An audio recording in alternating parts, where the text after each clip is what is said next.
So how that looks is, again, if I go to, that's my solar node.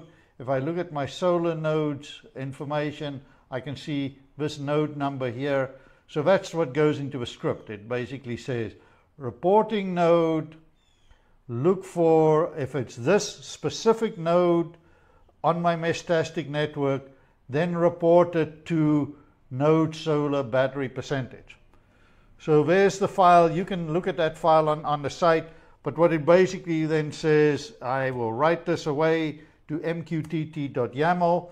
So now I have those two files. If I go now to developer options and I check configuration, you see it's green. Everything's good. And if this is the first time you do it, you might have to restart Home Assistant. So I'm going to restart that now, and let's see when it comes back. So let's go and see if that's back. It's